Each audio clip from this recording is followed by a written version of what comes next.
ఒకసారి పాండవులు వనవాసంలో ఉన్నప్పుడు ఒక దట్టమైన అడవిలో ఒక చిన్న గ్రామానికి చేరుకున్నారు.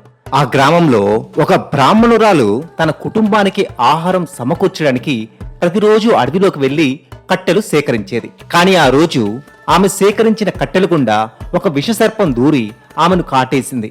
ఆమె ప్రాణాలు కోల్పోతూ నీరసంగా పడిపోయింది. భీముడు ఆ గ్రామంలో తిరుగుతూ ఈ దృశ్యాన్ని చూశాడు. అందరూ భయపడి దూరంగా ఉండగా భీముడు ఆమె దగ్గరకు వెళ్ళాడు. తన అపారమైన శక్తితో సర్పాన్ని పట్టుకొని దాని విషాన్ని పీల్చి బయటకు తీసే ప్రయత్నం చేయవచ్చని అనుకున్నారు.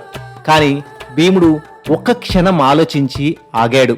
దానికి బదులుగా భీముడు యోగశాస్త్రంలో వాయుదేవుడు తనకు ఒకసారి బోధించిన రహస్యం, తన హృదయంలోని జ్ఞానశక్తిని జాగ్రత్తపరచడం, అది అతనికి గుర్తొచ్చింది.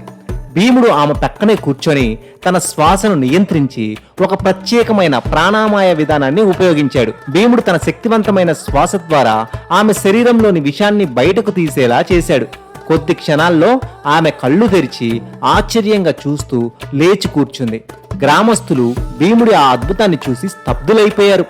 అతని బలం కేవలం శారీరకమైనదే కాదు, ఆధ్యాత్మికమైనది కూడా అని అర్థమైంది. ఆ సంఘటన తర్వాత భీముడు గ్రామస్తులతో బలం అనేది కేవలం శరీరంలోనే ఉండదు, అది మనస్సు, శ్వాస, ధ్యానంలో కూడా ఉంటుంది.